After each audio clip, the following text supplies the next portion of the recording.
आगे बढ़ते हैं। पाकिस्तान तहरीक इंसाफ के रहनुमा शहबाज गिल को रिमांड पर अडियाला जेल से पिम्स अस्पताल पहुंचा दिया गया है।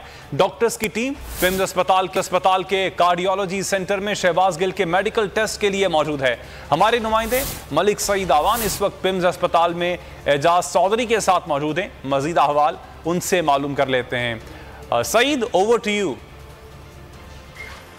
जी बिल्कुल, हम इस वक्त मौजूद हैं पिम्स हॉस्पिटल में, जहां पर शहबाज गिल साहब को लाया गया। उनका मेडिकल चेकअप इस्लामाबाद पुलिस यहां पे करवाने के लिए लाई गई है। शहबाज गिल जो कि अडियाला जेल में थे, उनको अडियाला जेल की पुलिस ने इस्लामाबाद पुलिस के हवाले किया और उनका चेकअप जो है यहाँ पर अभी जारी है। हमारे साथ पाकिस्तान तहरीक इंसाफ के रहनुमा एजाज चौधरी साहब मौजूद हैं। उनसे पूछते हैं कि वो इस हवाले से क्या कहेंगे। जी, शहबाज गिल को स्ट्रिप पर लेकर पुलिस आई है और सबसे ज़्यादा फिक्रमंदी की बात यह है कि बहुत मुश्किल से वो सांस ले रहे थे, सांसें उखड़ी हुई हैं। मैं पूरी तशवीश का इजहार करना चाहता हूँ इस बात के ऊपर, और फ़ौरन उन्हें कार्डियोलॉजी में ले गए हैं। मैं नहीं समझता कि इतना ज़्यादा किसी के ऊपर जुल्म और तशद्दुद करना कि वो अपनी जान से ही हाथ खो बैठे, जान ही खो बैठे, ये पहले इससे पाकिस्तान में कभी नहीं सुना गया। मैं राना सनाउल्लाह से पूछता हूँ कि आप फैसलाबाद में कत्लों के अंदर इन्वॉल्व हैं, आप मॉडल टाउन के मैसेकर के अंदर इन्वॉल्व हैं, जहाँ पर तकरीबन 100 लोगों को गोलियों से छलनी किया गया